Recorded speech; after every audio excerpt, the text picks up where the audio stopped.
Bonjour à toutes et tous. Merci, Monsieur le maire. Je vais reprendre quelques points, effectivement, de la politique développée au sein de la collectivité et, et auprès de nos concitoyens. L'égalité entre les femmes et les hommes est un enjeu essentiel pour notre ville comme pour toutes les communautés. Monsieur le maire, dès le début de votre mandat, vous avez eu à de multiples occasions des mots forts au sujet de cet engagement. J'ai en mémoire les paroles tenues lors de l'Université de l'Assemblée des femmes,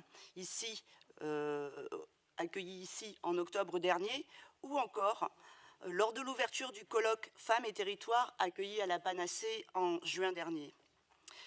Si 2021 fut une année particulière du fait de la pandémie, le bilan 2022 affirme avec d'autant plus de clarté nos convictions. Je vais donc revenir sur quelques points particuliers de ce rapport. Et tout d'abord, la réorganisation administrative des services au service de l'égalité qui a abouti à la création du service responsabilité sociale et environnementale de l'employeur.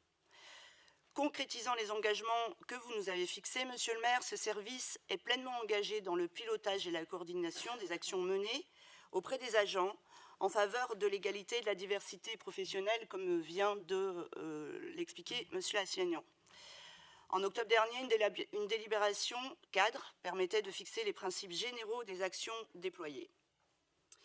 Former et sensibiliser pour acculturer, favoriser les recrutements égalitaires et inclusifs, enrichir nos indicateurs pour évaluer et progresser dans nos actions.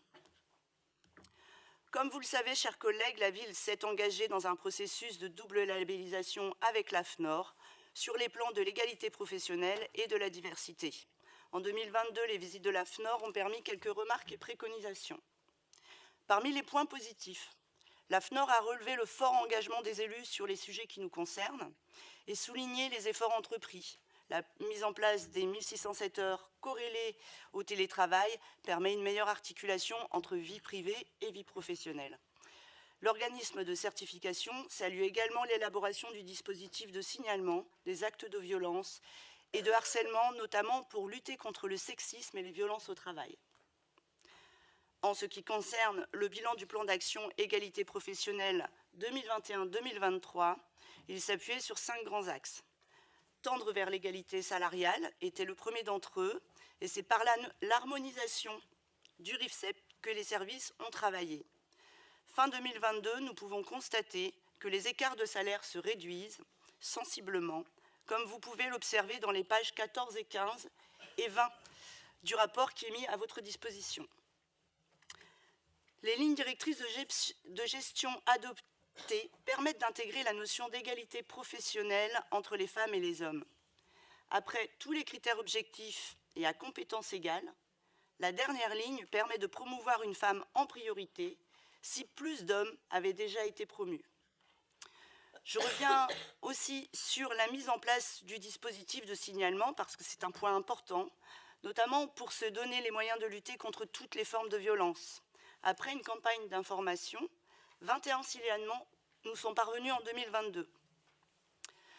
Sur les actions définies et prévues, 10 ont été réalisées, 6 sont encore en cours. Les avancées sont notables et seront présentées aux partenaires sociaux et agents avant de travailler en concertation le plan 2024-2026. Un COPIL se réunit de manière régulière pour acter les orientations à venir. Et après un questionnaire aux agents portant sur la santé des femmes et concernant les menstruations, nous aborderons la question des dysménorrhées répandues dans les cas d'endométriose et d'autres dysfonctionnements physiologiques. La formation des managers à mieux appréhender l'inclusion de toutes et tous se poursuivra. Et enfin, une commission mixte paritaire composée d'organisations syndicales et patronales, nommée par le ministère du Travail, auditionnera la ville avant juin 2024 pour l'obtention du label. Donc les chantiers sont nombreux au sein de la collectivité. L'engagement de chacun et de chacune est essentiel pour parvenir à une égalité professionnelle. Je remercie donc les équipes qui sont à l'œuvre pour donner corps à nos ambitions d'égalité réelle. Au-delà de la collectivité, c'est vers nos concitoyens et concitoyennes que nous sommes à l'œuvre. Chaque élu de notre majorité s'est engagé à son endroit et les services affichent une collaboration inédite dans l'histoire de notre collectivité. Je vais donner quelques exemples. Je vais citer le travail des relations internationales, qui intègre l'égalité dans les projets internationaux et où la place des femmes est systématiquement valorisée. La direction de la petite enfance, qui a élaboré un système d'admission plus favorable aux femmes seules avec enfants. Et le saviez-vous, lorsqu'on végétalise une cour d'école, on agit aussi sur l'égalité entre les sexes. Côté cohésion sociale, toutes les actions menées le sont majoritairement en collaboration avec d'autres services. Et c'est le cas, par exemple, pour le dispositif Zone Refuge Maguelone, travaillé conjointement avec le CLSPD, dont M. Cotte est l'élu référent, mais aussi les services du commerce avec M. Zanchiello. Sur les questions de santé également, l'annonce de l'ouverture d'une prochaine maison des femmes, label Maison des femmes de Saint-Denis, acte une collaboration accrue entre les services de santé de la ville, la cohésion sociale, mais aussi les associations comme le CIDFF ou le CHU de Montpellier. Je pourrais continuer, mais ce serait une trop longue litanie.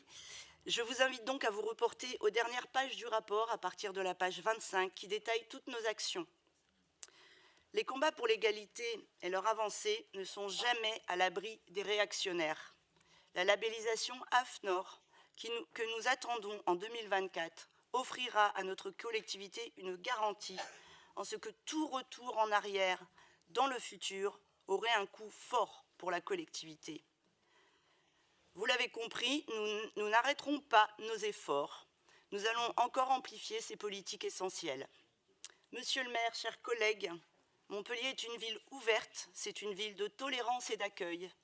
Le chemin est long, mais il est clair et il s'agit de promouvoir l'égalité comme valeur universelle. Je vous remercie.